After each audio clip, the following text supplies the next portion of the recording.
Hello, good morning. Welcome back sa JBT. No? So, meron tayong raw mat, no? Essential oil. Okay, binili natin sa online to. Mura lang ito, 65.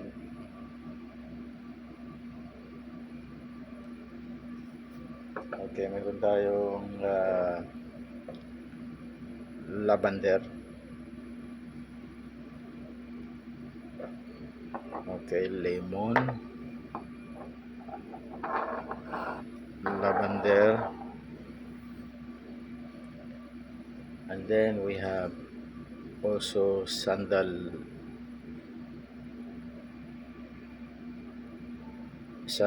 no?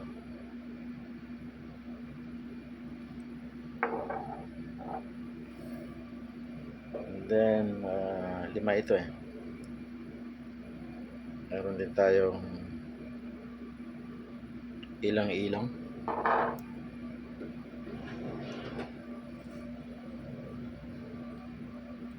And then mayroon din tayong gardenia. Okay, gardenia. Okay, so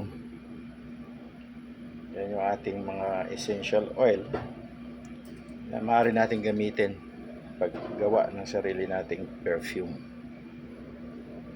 no? So halimbawa, hindi tayo bibili ng premix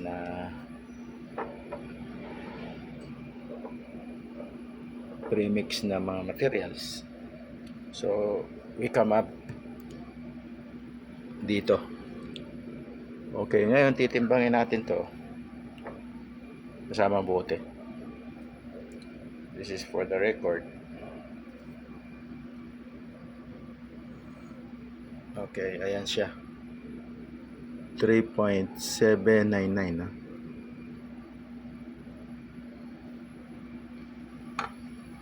Ayan, 3.799 lemon. So hawakan ko lang yung aking gadget. Ilang-ilang is 3.760.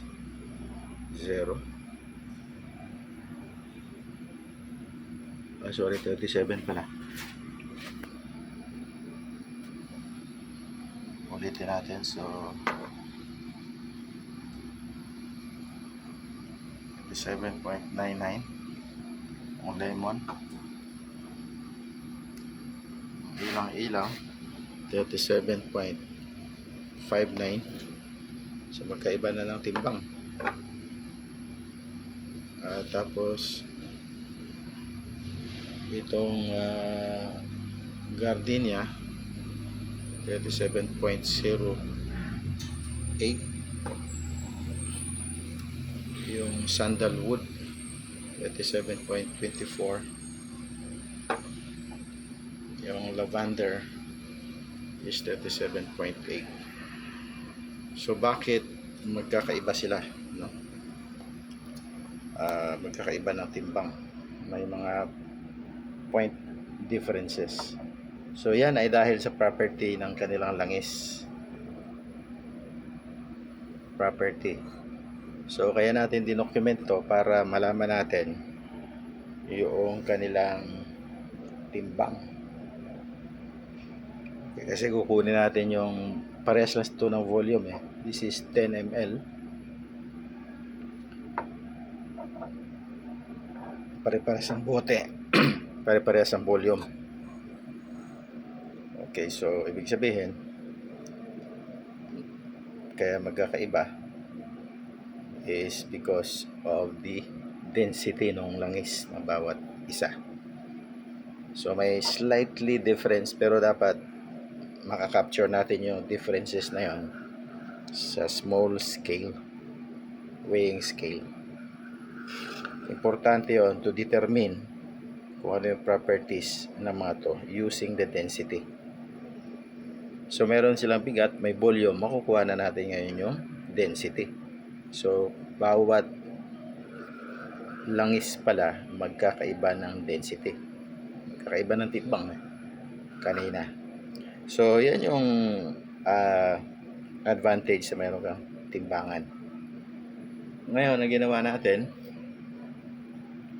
gumawa tayo ng sun strip, no? Not sun strip, but scent strip.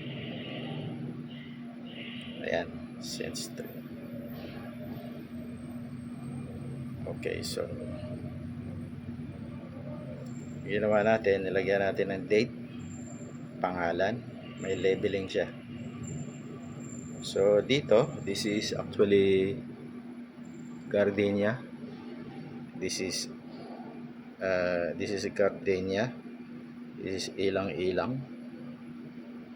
Okay, and then this is sandalwood. And this is lemon. Then going back sa reverse side, this is lavender. So kahapon pa to ng 3:45. Okay, ngayon amuyin natin to. Okay, amuyin natin so that we will be able to determine yung kanyang scent given this time now. So dito na tayo ngayon, no? So kahapon pa, so more than 12 hours na to. 12 hours kaninang 4:45 na umaga. So ang gardenia malakas pa rin. Ilang-ilang malakas pa rin after 12 hours.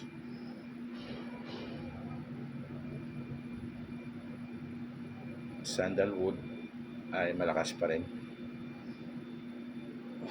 Yung lemon wala nang amoy after 12 hours.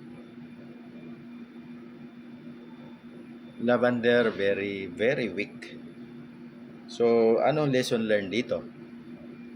Ang lesson learned dito na ang ilang-ilang, ito ilang-ilang, pwede siyang pang base note, tumatagal siya. Okay, yung sandalwood pwede rin siyang pang base note. Okay, tapos yung gardenia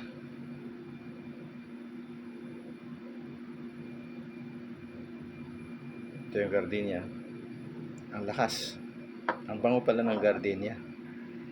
Alam ko sa gardenia tinapay, no? Ang lakas. So lesson learned, yung lemon, ito lemon, lavender, hindi siya pwedeng pang base, pang top note lang to.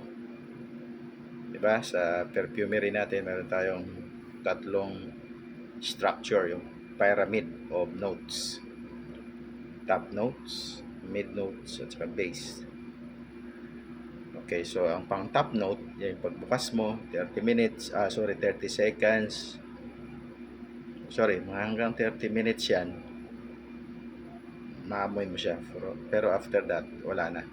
Top notes yun. Yung mid notes, yan yung 30 minutes to 3 hours. Nandiyan dyan pa. Yung base note, yan yung hanggang maabot ng 8 hours or more. So in this case, 12 hours na, nandyan pa rin yung gardenia, yung amoy, ilang-ilang, at saka yung sandalwood. So pwede siyang pang base. Pag sinabi natin base note, mas marami siyang percentage of concentration doon sa mga notes natin. Of course, depende sa dinidesign natin na perfume. Okay, so yun lang po. Knowing our raw materials. Mga raw materials po ito sa perfume. So binili ko online. This is just 65 pesos per 10 ml. Sa mga ibang store, sa SM bumili ako 200 plus. Ah, kaya kinusi ko yung kanilang quality using ah, itong tester na papel, no? Okay, so may stand siya. So ang ginagawa dito na iba, yung mga perfumer, inaamoy nila to, nilulubog to, bubuksan mo to, tapos ilulubog mo yung dulo nito, tapos papangalanan mo. May labeling ka, anong oras, anong scent, o anong essential oil. Tapos yung iba, parang electric fan to. Paikutin nila sa ilong nila yan.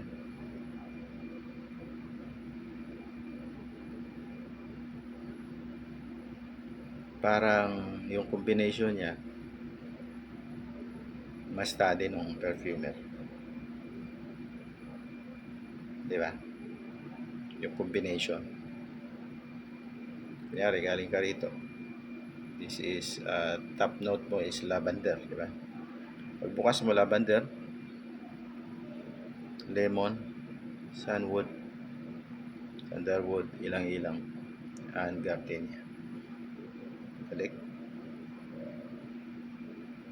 So take note na pagka tayo ay nag-aamoy, sa dulo lang to. Dulo lang nilulubog, ha. Dulo din lang yung amoyin mo. Mga 1 to 2 inch. Huwag natin idikit sa ating ilong. So yun lang po. Thank you. Bye.